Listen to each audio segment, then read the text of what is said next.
Pag nasa sakto ang timing nito, dahil nga bagong top overhaul lang to, mga isang buwan lang, isusunod natin, baka sira po ang cylinder head gasket o bingkong yung cylinder head. Kaya ang number 2, number 3 na piston, loose compression siya. Kaya ang gagawin muna natin, i-check muna natin timing. Pag okay yung timing, maaari po ibaba natin tong cylinder head.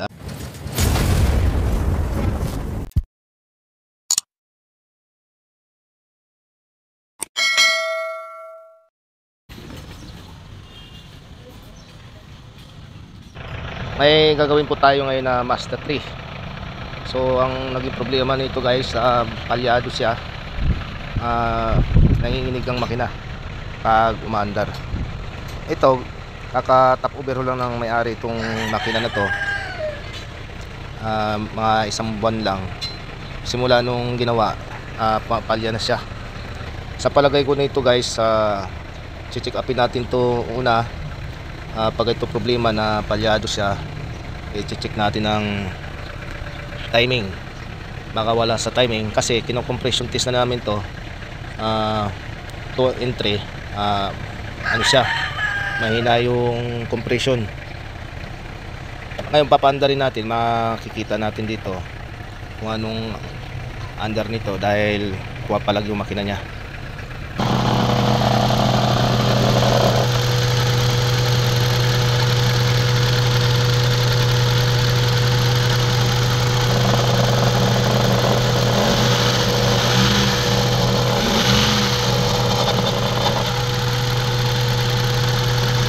Ngayon ang gagawin natin dito, tatanggalin muna natin tong valve cover para ma-check natin yung pinaka timing nito, kung nasa timing ba itong makina na to. Kasi nga yung 2 and 3 na piston, mahina. Alamin natin kung anong problema nito.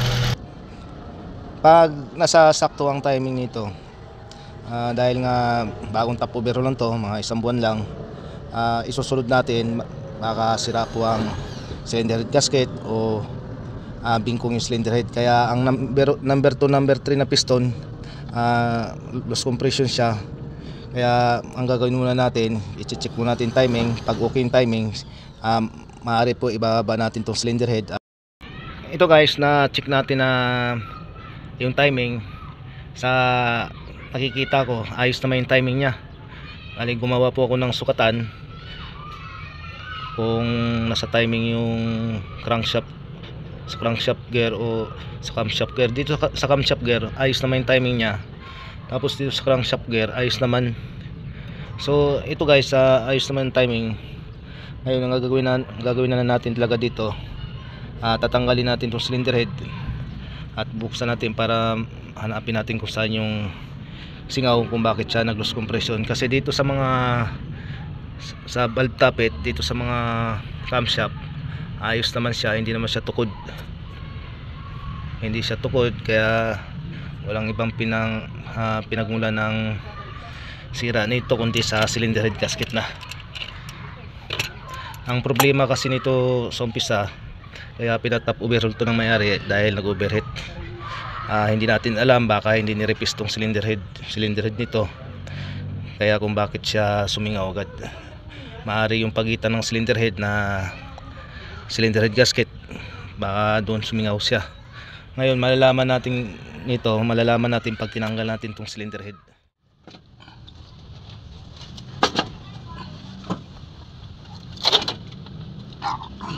Bago na yung gasket dito, bago.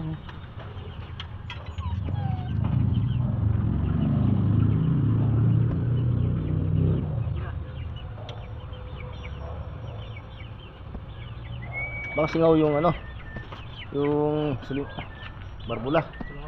Ha? Ha? Nakaangat. Ha? Nakaangat. Puusan natin ng tubig.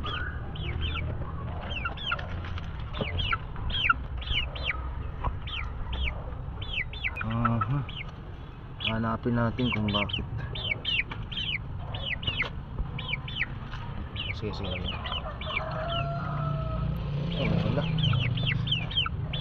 Singaw.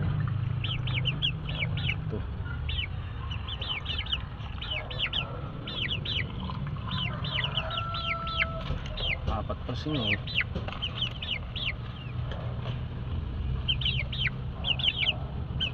Halos apat, isa, tatlo, apat. Balita rin natin ito. Kabila.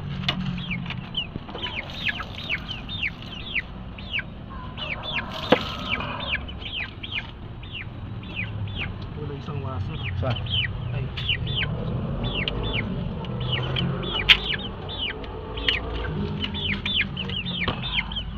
Ito naman.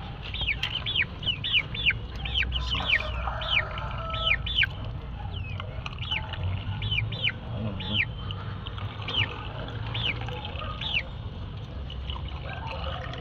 Ito guys, na-testing natin tong engine valve. Testing natin, binuhusan natin ng tubig yung magkabilaan, ang intake sa exhaust. So nakikita po natin halos po singaw yung engine valve nya. Isa pong dahilan nito kung bakit pumapalag yung under ng makina, at isang dahilan din po dahil dito po nang galing yung pag-loss compression, singaw po yung engine valve nya. Ang gagawin natin nito guys, dahil singaw nga engine valve, dadalhin natin to sa machine shop. Ipapacheck natin tong engine valve dahil itong cylinder head bagong replace na at kaka top overhaul lang tong nakarang buwan.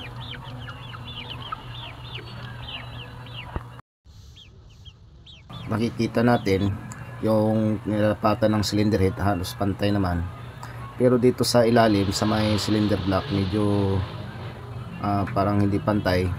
Pero mamaya i-check natin to kung pantay itong pinaglalapatan ng cylinder head gasket para malaman natin kung bingkong itong engine block nito.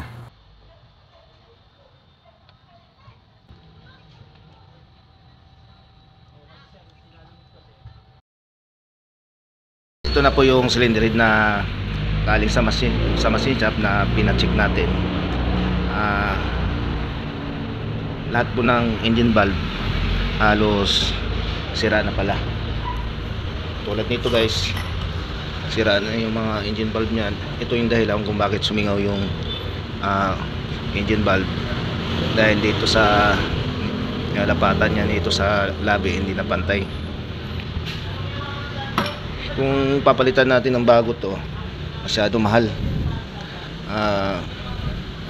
Kaya ang ginawa namin ito, pinalitan na namin ng buong cylinder head. Ang gagawin natin dito guys, surplus na binili natin na cylinder head, papalitan lang natin to ng valve seal para makasigurado tayo na bago yung valve seal, bago ikabit tong cylinder head na surplus, para maiwasan na magkaroon ng pag-uusok ng makina, dahil pag sira yung valve seal, uusok yung makina. Kaya ang gagawin natin ito, papalitan natin ng valve seal, itong cylinder head na binili natin surplus. Ito yung kanyang valve seal, ito po ang ikakabit natin, papalit. Tapos igagrind na rin natin itong engine valve nito para pag sinalpak, naiwasan sumingaw yung barbula. Kailangan natin masiguraduhin na bago ikabit itong cylinder head, palitan natin ng valve seal. Tapos ito naman po yung kanyang cylinder head gasket. Original po ito ikakabit natin. Kasi yung dati nakakabit, replacement lang, hindi siya original.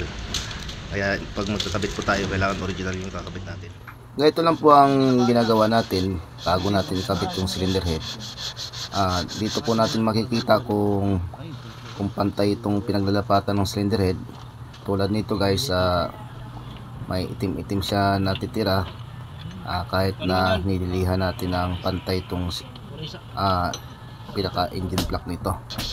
Kailangan yung itim na nakikita natin, dapat mawala yon.